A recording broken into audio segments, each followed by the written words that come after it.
nem sempre o paciente quer parar de fumar. Isso é muito comum quando você fala para o paciente, você fala assim, cara, sabe que isso faz mal. Às vezes ele não sabe, ou às vezes ele finge que não sabe, ou às vezes ele não quer saber que isso faz mal para a vida dele. Então a gente traz esse modelo, né, de Prochaska e de Clement, que são os estágios motivacionais que o paciente vai transitar em relação àquela substância, aquela coisa que está realmente causando um problema na vida dele. Então a gente vai ter algumas coisas aqui que são importantes da gente enxergar, né? Então eu trago aqui, deixa eu só usar a caneta. Então a gente tem as fases aqui, a gente começa na fase pré-contemplação, né? Então aqui, essa fase aqui, o paciente, às vezes ele não enxerga que aquilo lá é um problema na vida dele. É ali, realmente, a fase de pré-contemplação, eu não vou conseguir convencer o paciente. Se ele não enxerga que aquilo é um problema na vida dele, como que você convence ele a parar com aquele hábito que dá prazer na vida dele?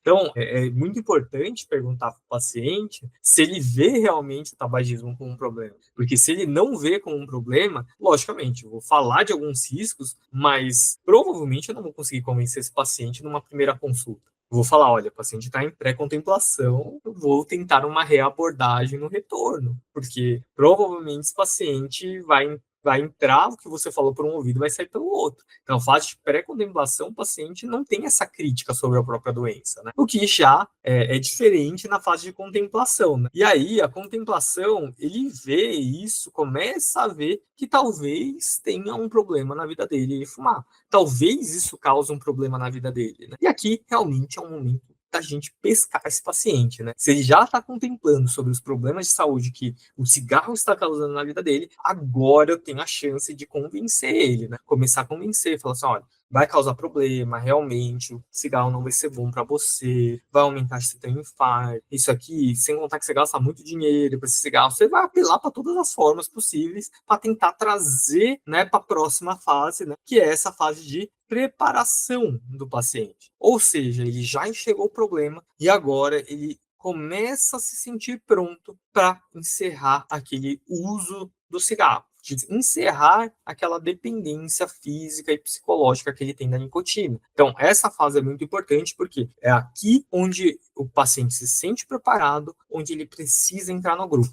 É onde eu preciso dar tratamento para ele. Então, eu preciso convencer ele a ir para a próxima fase. Então, eu vou oferecer aqui o grupo, vou falar, olha, a gente tem várias formas, né, de parar de fumar, mas a mais efetiva é você participar do nosso grupo de tabagismo. E a partir do momento que ele é convencido, ele vai para a próxima fase, que é a fase da ação, onde ele está pronto para agir, onde ele está pronto para realmente começar a fazer algo na vida dele, a se movimentar, a fazer alguma coisa objetiva na vida dele, para ele parar de fumar. Então, é importantíssimo que a gente consiga convencer o paciente a seguir para uma próxima fase, tá bom? E aí, quando ele começa a tratar, logicamente, a gente pode ir para uma próxima fase, que é a fase da manutenção, né? Então, o paciente começa a frequentar o grupo do tabagismo e ele precisa se manter no grupo. Ele começa a parar de fumar, ele decide a data que ele parou de fumar, a gente apoia essa decisão dele, e a partir do momento que ele começa a fazer esse movimento, ele já está inserido no grupo, já está acompanhando, eu preciso manter ele em tratamento, preciso manter ele longe do cigarro. E aí, uma coisa que é importante entender é que, invariavelmente, assim, é muito raro que não aconteça, né? Porque não existe 100% em tudo, mas é muito, muito comum que aconteçam as recaídas. E a recaída é muito difícil, né? Porque, assim, imagina um paciente que passou por todas essas fases de entender que ele tem uma dependência física, psicológica da nicotina. Ele se convenceu que, olha, isso aqui me traz um problema, isso aqui vai me causar um câncer, isso aqui vai me causar problema para minha família, eu gasto muito dinheiro. Ele se convenceu disso, ele falou, eu vou fazer, eu vou parar de fumar, tudo, e aí acontece um problema na vida dele, acontece que ele, nossa, teve um estresse familiar, teve um estresse no trabalho, e aí ele decide fumar um cigarro, decide voltar a fumar, e aí ele se sente um fracassado. É isso, né? Os pacientes trazem essa fala pra gente, né? Ele sente que ele fracassou na cessação do tabagismo. Então é muito importante, a gente reforça para o paciente que é extremamente comum ter recaídas, mas a partir do momento que ele tem uma recaída, ele tem que entender que ele vai tentar de novo. ele pode tentar de novo,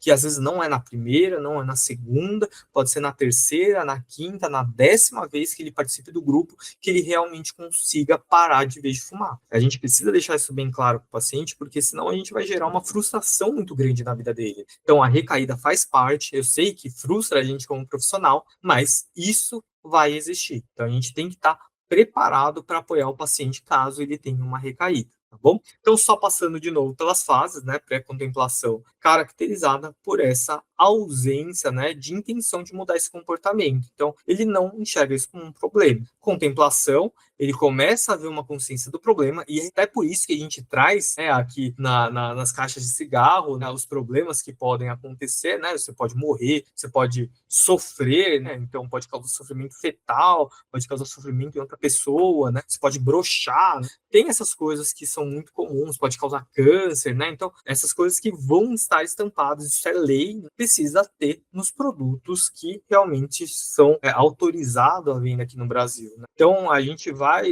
existir essas propagandas para que uma hora o paciente olhe e comece a ter um pouco de consciência. Não é incomum, né? Eu sempre brinco com os pacientes, não é comum o paciente ir lá escolher o que ele quer atrás do cigarro dele, né? Ele fala assim, não me dá esse do brocha não, me dá o de câncer, né? Como se fosse uma coisa melhor que a outra, como se, né, o cigarro não causasse as duas coisas também. Mas é bem comum, porque aí você começa a entender que esse paciente está saindo da fase de pré-contemplação para a fase de contemplação, né? Que ele começa a se preocupar com os problemas que o cigarro causa. Então, esse é um indício legal também para a gente entender como a cabeça do nosso paciente funciona. Aí, depois, a fase da preparação, como a gente já falou, é quando ele tem essa clara intenção de mudar, onde a gente realmente precisa dar um apoio muito grande para ele partir para o próximo passo, que é o passo da ação. E aí, a ação é quando ele realmente entra num grupo de tabagismo. Por isso, assim, cara, eu sei que a gente às vezes tenta de várias maneiras, esse paciente que não quer frequentar o grupo, a gente fica falando, mas eu vou comprar a medicação, tudo. A gente tem que reforçar que é muito difícil tratar a dependência química com uma ação isolada, né? Eu só dar, sei lá, goma de nicotina para ele, não vai funcionar, né? Então, o grupo é a melhor alternativa, por isso a gente tem que incentivar que ele faça parte do grupo. Depois da fase da manutenção, como já foi visto, e aí a gente pode ter a recaída. Pode ter o lapso, tá? Antes da recaída, que é o paciente que traga o cigarro ou fuma esporadicamente menos do que 7 dias consecutivos. Então, sei lá, ele foi numa festa,